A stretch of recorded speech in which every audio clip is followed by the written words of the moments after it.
다사다난했던 2020년 올해가 이제 하루 남았습니다. 어느 해 때보다 어려운 시기를 우리가 살았지만 그래도 오늘 여기까지 인도해 주신 하나님의 은혜에 우리 감사하면서 올 한 해를 은혜로 잘 마무리했으면 좋겠고요. 또 새해에 행하실 하나님의 일을 기대하는 가운데 믿음으로 희망차게 새해를 열어가는 은혜가 저와 여러분에게 있게 되시기를 바랍니다. 오늘 보면 시편 15편의 표제어를 보면 다윗의 시라고 이렇게 기록이 되어 있는 것을 보게 될 것입니다. 다른 다윗이 기록한 시편들을 보면 보통 시편 제일 위쪽 제목란에 표제어와 함께 간단한 부연 설명이 있어요.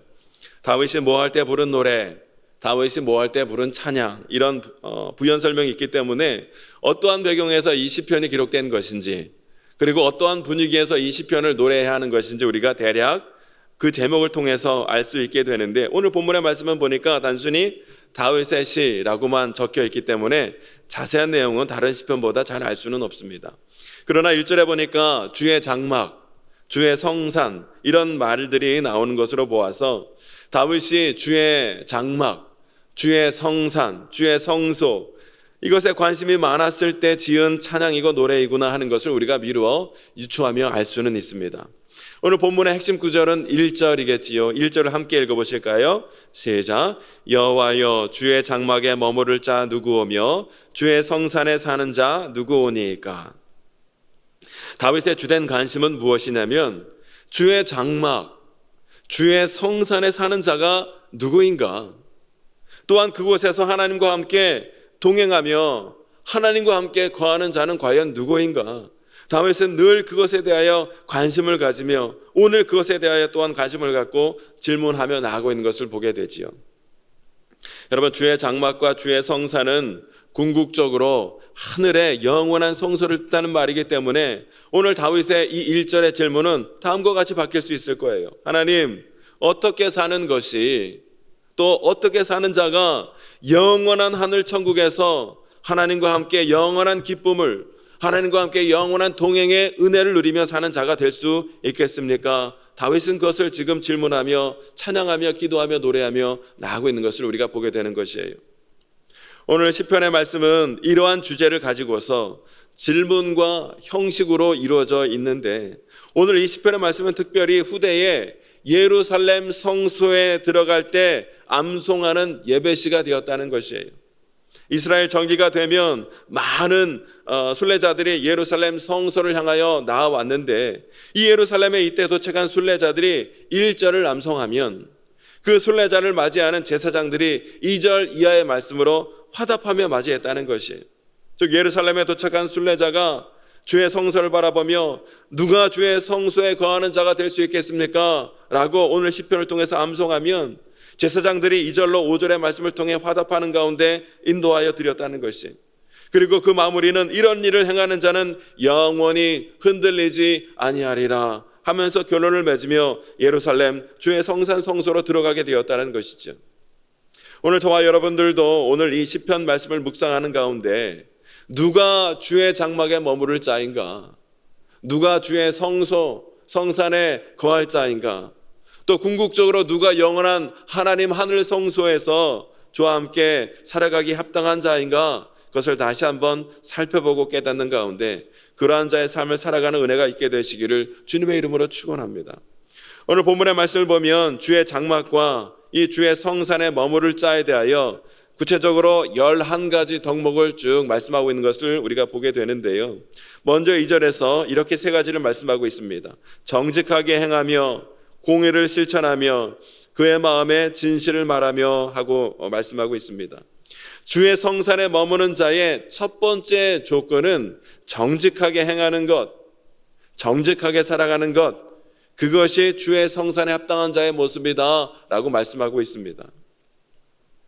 그러니까 그리스도인의 정직은, 그리스도인들은 이 땅 가운데 빛의 자녀로 살아갈 때에 제일 먼저 요구되는 덕목이 바로 정직한 삶이라는 거예요. 여러분, 정직이란 말은 흠이 없다, 순결하다라는 뜻이에요. 그러니까 그리스도인의 삶의 이 정직은 하나님 앞에서 흠이 없고 순결한 것, 그리고 다른 사람들 앞에서도 결코 거짓이 없는 삶, 그런 삶을 살 수 있어야 한다는 것이, 그것이 주의 성산에 머무를 자의 첫 번째 요구되는 덕목임을 오늘 본문의 말씀이 우리에게 교훈하고 있는 것이. 두 번째는 보니까 공의를 실천하며 라고 말씀하고 있습니다. 옛날 개역 한글 성경에 보니까 공의를 일삼으며 이렇게 기록이 되어 있고요. 히브리 성경을 직역한 성경은 공의를 습관적으로 행동하며 라고 기록이 되어 있어요. 그러니까 주의 성산에 합당한 그리스도인들은 공의를 실천하되 공의를 늘 일삼고 공의를 늘 습관적으로 행동하는 자라야 한다는 것이지요. 여기서 공의라는 말은 체데크라는 히브리 단어인데, 이 체데크라는 히브리 단어는 정직, 고결, 고길한 행위를 뜻하는 말이라는 거예요. 그러니까 율법에 복종하고 하나님 성품을 따르는 정직하고 고결한 행위를 가르쳐 공의다라고 말씀하고 있는데, 이 공의를 늘 일삼으며 지키는 자가 성산에 합당한 자라는 것이에요. 똑같은 단어가 많이 쓰이지만 시편 106편 3절에 보니까 정의를 지키는 자들과 항상 공의를 행하는 자는 복이 있도다 또한 이렇게 기록되는 것을 보게 되었습니다. 그러니까 주의 성산에 합당한 그리스도인들은 하나님 말씀에 온전히 순종하는 가운데 하나님 앞에서도 주변 이웃들과의 관계에서도 고결하고 순결한 삶, 윤리적인 삶을 살아갈 수 있는 자가 바로 주의 성산에 합당한 자라고 말씀하고 있는 것이지요. 또한 세 번째로는 마음의 진실을 말하는 자라 말씀하고 있는 것을 보게 됩니다. 마음의 생각이 하나님 앞에서와 사람들 앞에서 믿을만 해야 한다는 것이에요. 하나님 앞에서는, 사람들 앞에서는 이렇게 말을 하고서는 보이지 않을 때는 다른 생각, 다른 마음을 품는 것이 아니라 마음과 생각과 행실이 늘 하나님 앞에 진실한 자가 주의 성산에 합당한 자라는 것이지요.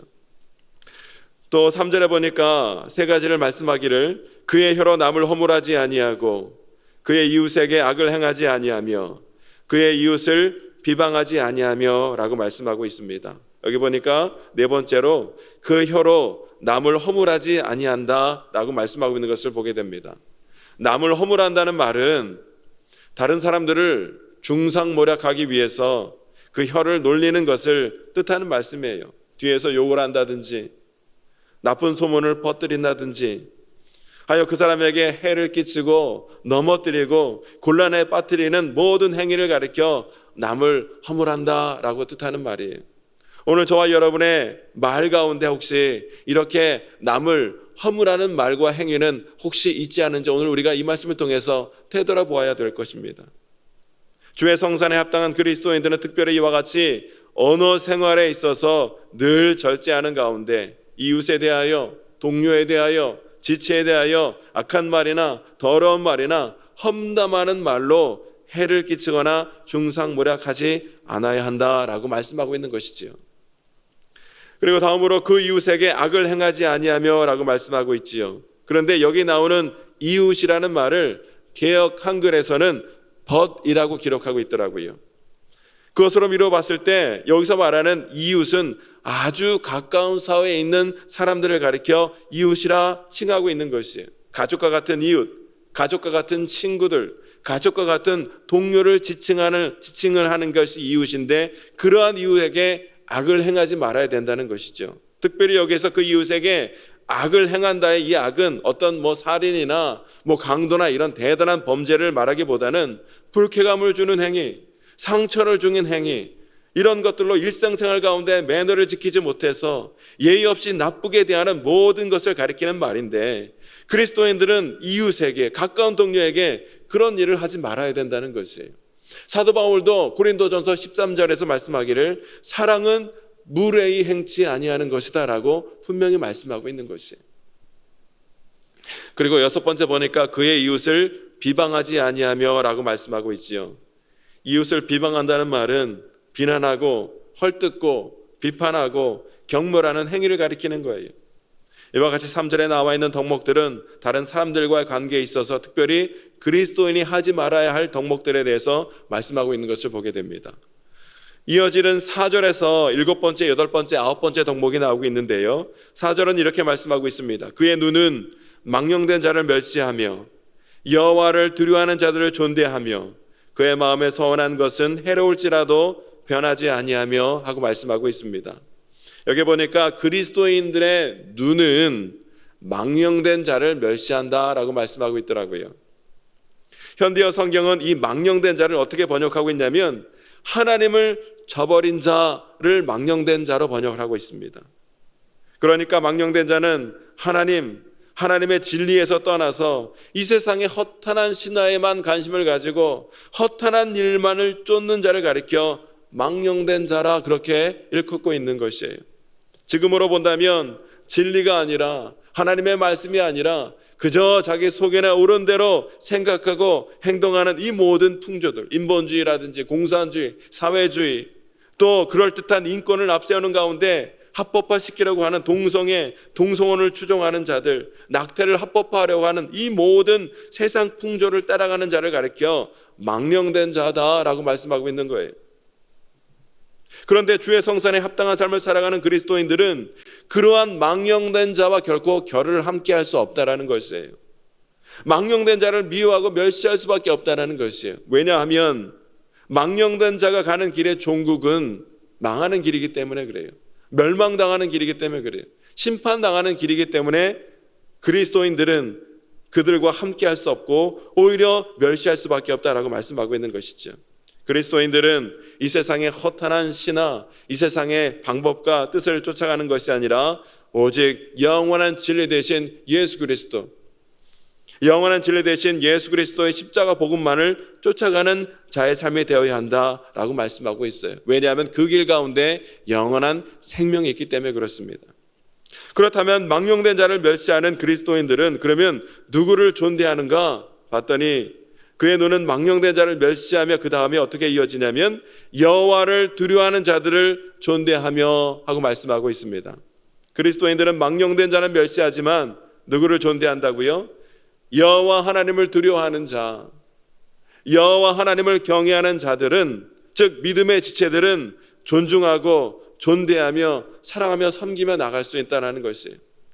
오늘도 우리 믿음의 지체들이 서로 존대하며 사랑하며 섬기는 가운데 주의 성산의 기쁨을 함께 나눠야 될 줄로 믿습니다. 뿐만 아니라 4절 맨 마지막에 보니까 업제 덕목으로 그의 마음에 서원한 것은 해로울지라도 변하지 아니하며 하고 말씀하고 있어요. 이 말의 뜻은 그리스도인들은 결코 헛된 맹세를 하지 말아야 한다는 뜻이고요. 적극적인 의미에서는 한 번 맺은 언약과 약속에 대해서는 어떤 일이 있더라도 해로운 일이 있다 할지라도 반드시 지키는 삶이 되어야 한다. 그것이 바로 하나님 나라 백성된 자의 삶의 모습이다라고 말씀하고 있습니다. 그리고 5절에 보면 마지막 10번째, 11번째 덕목이 나오는데 이자를 받으려고 돈을 꾸어주지 아니하며 뇌물을 받고 무지한 자를 해야지 아니하는 자라 말씀하고 있습니다. 구약 레위기 25장이라든지 신명기 23장 말씀에 보면 가난한 형제나 가난한 동족에게서 이자를 취하는 것을 엄격하게 금하는 것을 우리가 보게 됩니다. 왜냐하면 이자를 받는 것은 착취의 행위나 마찬가지이기 때문에 그렇다는 거예요.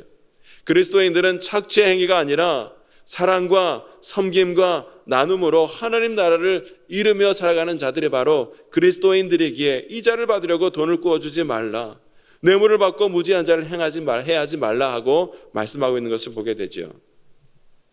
여러분, 결론적으로 결국 주의 장막에 머무르며 주의 성산에 살아가기 합당한 자는 누구라는 것입니까? 그의 삶의 모든 영역에 있어서 그의 마음과 그의 생각과 그의 눈과 그의 혀와 그의 행실 모든 것이 다 그리스도를 닮은 그리스도인다워야 그 자가 바로 주의 성소, 주의 장막에 머무를 자라라고 말씀하고 있어요. 이것이 바로 영원히 흔들리지 않는 하나님 나라를 유업으로 누리며 살아가는 성도의 삶이라는 것이에요. 물론 완벽한 그리스도의 삶을 살아가는 것은 우리에게 어렵고 때로는 불가능할 수도 있겠지만 인간의 능력으로는 우리가 도저히 감당할 수 없으되 오늘도 우리가 날마다 하나님의 임재와 성령 하나님의 도우심 가운데 그리스도인의 성화의 삶을 살기 위하여 최선의 삶을 주의 동행하심과 살아간다면 하나님의 은혜로 말미암아 우리는 영원히 요동하지 않는 삶을 은혜로 누릴 수 있게 될 줄로 믿습니다. 오늘 하나님께서 저와 여러분의 삶 가운데 은혜와 성령을 충만하게 부어주심으로 우리의 마음과 우리의 생각과 우리의 행실이 늘 정직과 공의와 진실을 행하는 귀한 삶, 영원한 하나님 나라 백성다운 삶이 되어서 이 땅 가운데서도 흔들리지 아니하고 하나님 나라의 기쁨을 주와 함께 누리며 살아가는 은혜가 있게 되시기를 주님의 이름으로 축원합니다. 함께 기도하겠습니다. 기도할 때에 하나님 은혜와 능력을 우리에게 주셔서 나의 삶의 모든 영역이 주의 성막, 주의 성소, 하나님 나라에 합당한 자의 삶을 살아갈 수 있게 되기를 원합니다. 영원히 흔들리지 않는 복을 누리게 하여 주시고, 특별히 나의 삶의 자리에서 우리 지체와 이웃과 동료에 대하여 우리가 쓰러뜨리고 넘어뜨리는 것이 아니라 세워주며 귀하게 격려하는 가운데 사랑과 섬김으로 하나님의 나라를 이루며 살아갈 수 있는 귀한 이웃과 동료가 될 수 있도록 인도해 주시고, 오늘도 주의 말씀을 우리가 온전히 살아냄으로 말미암아 오늘 삶의 자리에서 하나님 나라를 맛보며 하나님 나라를 이루며 살아가는 귀한 삶이 될 수 있도록 하나님 인도하여 주옵소서. 오늘 말씀을 기억하며 기도하시고 우리 모든 기도 제목을 놓고 주 앞에 간절히 기도하는 이 시간이 되길 원합니다. 우리 주여 세 번 내리시고 함께 기도하겠습니다. 주여, 주여.